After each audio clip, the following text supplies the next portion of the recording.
to Gaming Hot Takes, a series where I read your hottest takes about various video games. In today's video, I'll be reading your hot takes about The Legend of Zelda: The Wind Waker. This game is very loved by the Zelda community, and for good reason, but there are some people who have some pretty, hot takes about him, so we'll see in this video, but let us see what you guys sent in for this week.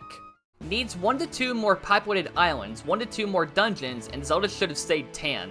Now, that last bit, I'm not sure if I agree with, because I do like Zelda's pale design when she's revealed to be the princess of Hyrule, spoiler alert. But as far as the first two takes here, needs more islands, I don't know. I mean, I think I'd love more islands that are more, definitely populated, as you said. I feel like a lot of them are just kind of there, and they're like very, very tiny, nothing's really there to find. More dungeons, probably, yeah, because the dungeons in Wind Waker are probably one of the weaker elements of that game. They are still a lot of fun, but I feel like if I had to rank like every dungeon list for every Zelda game, I think Wind Waker would probably be like near the middle to low of the list. Not because they're bad, but because they just aren't as memorable or iconic as other Zelda dungeons. So, yeah, I agree. Probably more islands that are more relevant and have more to do on them, for sure. More people on them. More dungeons, probably, yeah, but also just more memorable dungeons, like dungeons that are, more iconic and more recognizable, because the dungeons in Wind Waker aren't really that great in my opinion. Zelda staying tan, definitely no. I think Tetra being tan works, and I think Princess Zelda being pale also works, so disagree with that, but pretty good takes here. The next Zelda game should take notes from Wind Waker and include nautical elements, and should potentially include a Four Swords multiplayer. So I have not played Four Swords yet. It is the one Zelda game I have yet to play because that game can only be played in multiplayer, so there's no way to play it unless you have the Switch Online and you have the expansion. So, kinda hate that because it makes it so inaccessible. But the first take you have here, including nautical elements, I would love to see just a Wind Waker 2 or something that resembles Wind Waker, because I feel like traveling in Wind Waker is one of the best experiences in any Zelda game. Sailing across the Great Sea, going to all these islands, the music is great. Just the general sense of adventure, I feel like, is splendid in Wind Waker. So if we were to get another Zelda game that, maybe isn't like a Wind Waker sequel or like a story that continues on from Wind Waker, I feel like a game that just has the spirit of Wind Waker and has that sea travel and has that, just amazing sense of adventure. I mean, Tears of the Kingdom and Breath of the Wild had that as well, but like, there's not really a lot of water to find, for sure. So I feel like, them making a Zelda game like Wind Waker again would be awesome. If we'll get it, I don't know. I feel like they're now to the point where they're more focused on just the open world aspect of Zelda and, having these big giant worlds and lands to roam across, but I do hope they do consider, if they do make like a third game that has the Tears of the Kingdom sort of style, I do hope they add more seas and oceans and islands to explore, because again, like I said, the sense of adventure in Wind Waker is probably one of the best in any Zelda game in my opinion. The Wind Waker itself does very little in a game called Wind Waker. It's also treated as just a random item with little importance. Here kid, have the stick that changes one of the major elements of the weather. Don't ask more about it. Yeah, honestly, I feel like the Wind Waker doesn't have as much of a presence in the game as the Ocarina from Ocarina of Time, or even Majora's Mask from Majora's Mask. I don't think it's really that unimportant though. Well, I guess maybe it is, because yeah, all it does is change the weather and let you play songs, so it is kind of similar to the Ocarina. I think, honestly, if I were to describe the Wind Waker itself, it's probably just a lesser version of the Ocarina, because it plays songs, but it doesn't really have as much of an impact in the story as the Ocarina did in Ocarina of Time. So I do kind of agree here. I think the Wind Waker would have benefited from, having more to do in the actual story of the game versus just have you play songs to unlock stuff and change the wind when you're on the Great Sea. So yeah, honestly, now that you mention it, I do kind of agree here. I think the Wind Waker could have had a bit more to do with the story and been a bit more relevant. Because, yeah, I feel like if we were to rank, like, every big item in Zelda, I think this would probably be low on the list, because it's not really that relevant or that important to the overall story of the game. I prefer the normal sail over the swift sail. I still like the swift sail a lot, but to me, the solar sailing adds to the vastness of the Great Sea and makes the adventure feel more grand. Honestly, I think people would probably agree with you, because I personally don't. I like having that swift sail to get around quicker, because, you know, when you first start setting sail, it can be a little bit slow because of just, you know, having to have the wind guide you, and it's not really that fast. So I do disagree here personally, but I wouldn't argue that much really if people do prefer not using the swift sail, because again, just like I mentioned before, the sense of adventure that you have here with Wind Waker, sailing across the sea, you kind of want to take it all in, right? So I feel like if you are going fast with the swift sail, you kind of miss sometimes that, you know, taking it all in and really, you know, getting that feel of being on the Great Sea and sailing around. So I don't think this is really that much of a hot take, because I feel like there is a group of people that probably would agree with you in terms of, you know, taking their time on the Great Sea and not trying to like rush all these islands. So even though I disagree personally, I like the swift sail better. I think you have a good argument here as far as why people would, you know, prefer the normal sail to the swift sail. You do want to take in all that, you know, ocean you're exploring and all the islands that you go to. So not that much of a hot take. So yeah, pretty good argument here. I find Ganondorf's characterization to be passable. They tried to make him more human, and to me that diminishes his role. The Legend of Zelda is a fairy tale, and fairy tales work best when good and evil are clearly defined. I prefer Demise or Tears of the Kingdom Ganon over Wind Waker. So a couple of things here. If we're talking about the overall boss fight, I think Tears of the Kingdom for me still is the best Ganondorf boss fight. But in terms of the character, I do really like Wind Waker Ganondorf. I think there's probably other ones I'd prefer. Might be a hot take of my own here. I think Twilight Princess Ganondorf is probably better. I think Ocarina's is probably better than Wind Waker. I think maybe Tears of the Kingdom sometimes is better than Wind Waker, but I do still enjoy Wind Waker Ganondorf. But I do kind of agree here. People think Ganondorf in Wind Waker is like a dark, like a super dark character. He's really not. I mean, that might be because of the whole cartoony vibe of Wind Waker, but I didn't find Ganondorf to be that intimidating compared to other Ganondorfs. So, again, kind of a hot take of my own. I do kind of agree here just a little bit. I don't think Wind Waker Ganondorf is as good as people think he is. I think he's still one of the best Ganondorfs, like, in the entire series, but people think he's like the best Ganondorf of all time. I don't agree there. I think other games have more fleshed out Ganondorfs, have more intimidating and scary Ganondorfs. But yeah, I still do enjoy Wind Waker Ganondorf. I just feel like people maybe hold him up to too high of a standard in terms of him being the best Ganondorf, because he's really, at least to me, he's not the best Ganondorf, but he is one of the best. It's my least favorite 3D Zelda. For a game that prides itself on exploration, the Great Sea doesn't have nearly enough worthwhile islands to explore, and the dungeons are pretty weak compared to most of the series. The pacing also falls off a cliff in the second half. Pretty good points here. We mentioned the dungeons earlier, how they're not really the best in the series. I agree with you there. I do wish there were more islands or more islands that are worthwhile to go to, because a lot of them are not really that worth finding because they have like nothing to offer really. So I agree with you there. The pacing, I'm not really sure. I do feel like the second half definitely has probably worse pacing than the first half, you know, with the quest for the Triforce pieces especially. Maybe the last bit a little bit before you get to Ganondorf maybe is not that great.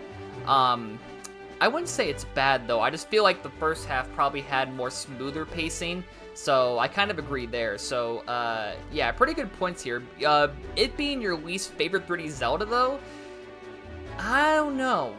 I'd have to think about that one for me. I don't think it's my least favorite. I know people probably jump on Twilight Princess for that, which I disagree with wholeheartedly. But that's why Zelda's so good, is that even people's least favorite 3D Zeldas are still amazing games, because that series has such high quality.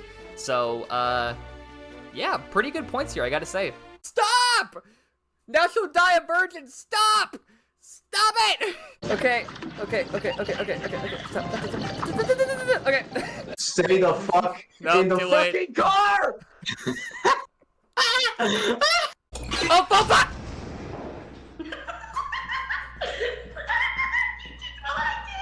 That was a sneak peek of all the content that you might be missing out on by not becoming a YouTube member. When you're a YouTube member, you get so much bonus content, such as all my anime watch-throughs, classic content like old Twitch streams, movie watch-alongs, and more. So what are you waiting for? Hit the join button down below, pick the tier you want, and enjoy all the benefits that come with your YouTube membership. If you're already a member, thank you for your support, enjoy your benefits, and now let's get back into the video. The graphics are the best Zelda graphics to date. I love the cute cartoony vibes. I agree 100%, and I still bring this up. When Wind Waker was first revealed, people hated these graphics. They did not like the cartoony vibe. People wanted their realistic Zelda like Twilight Princess, which they got eventually. But people were shitting all over this art style. And now look, like, what, 20, 25 years later? It is one of the most beloved Zelda games of all time because of its art style. And honestly, I agree. This might be my favorite art style, too, in any Zelda game. I love Breath of the Wild's, art style. I love Tears of the Kingdom. I loved, what was it? Skyward Sword is a pretty good art style, too. But I think Wind Waker is probably the undisputed king in terms of graphics for a Zelda game because the cartoon just works so well. Wind Waker HG looks splendid. Probably still the best looking Wii game in my opinion.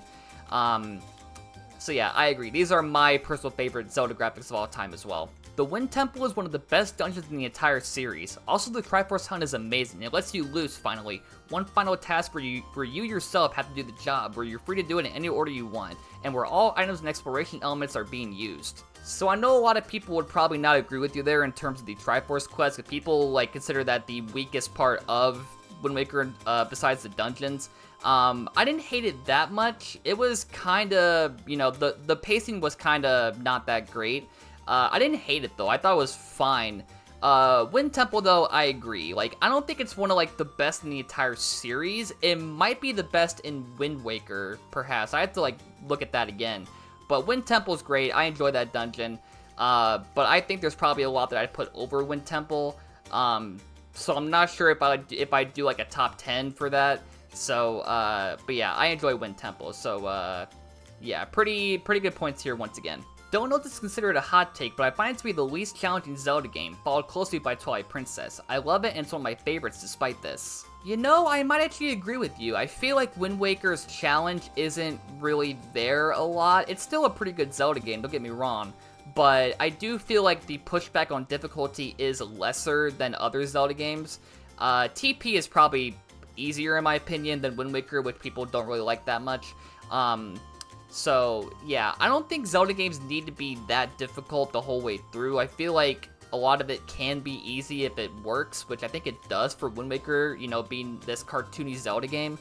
So, I can see why people would probably, feel a bit down on Zelda Wind Waker because of the difficulty, because people do love their challenging Zelda games, which is fair.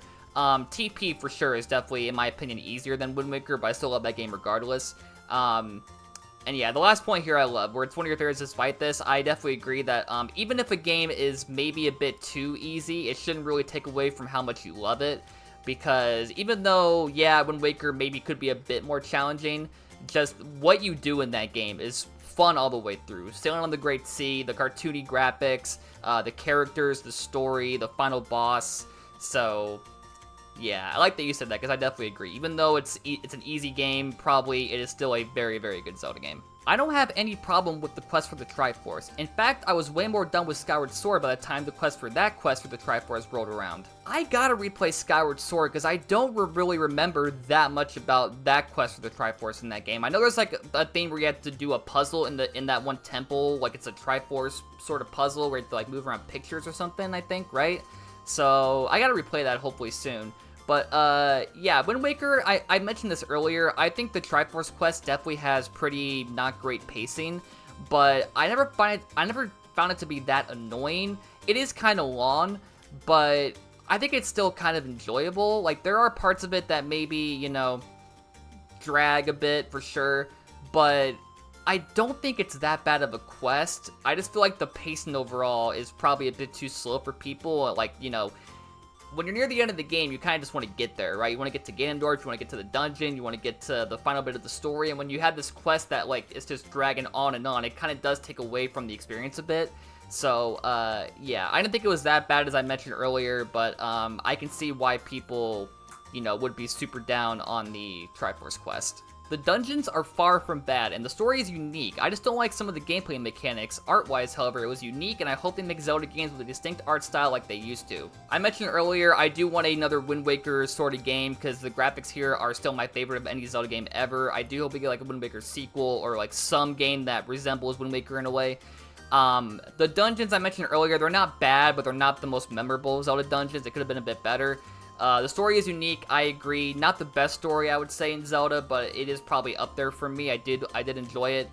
So yeah, honestly, we've touched on a lot of these. Dungeons are good for what they are. Art style is fantastic. Story is definitely good. So, won't touch too much on this, but, yeah, I agree with most of these. Or I guess yeah, I agree with all of them, yeah.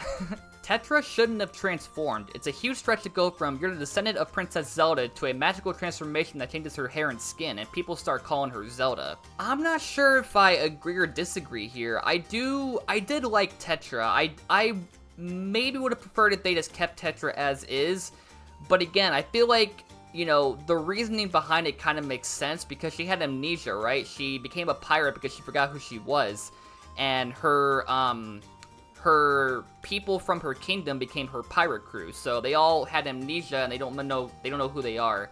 But honestly, I don't know. I do really like this Princess Zelda, but I do also love Tetra, and maybe I do agree here. Maybe I would have preferred if they just kept Tetra as is and had like their own, like another person be Princess Zelda.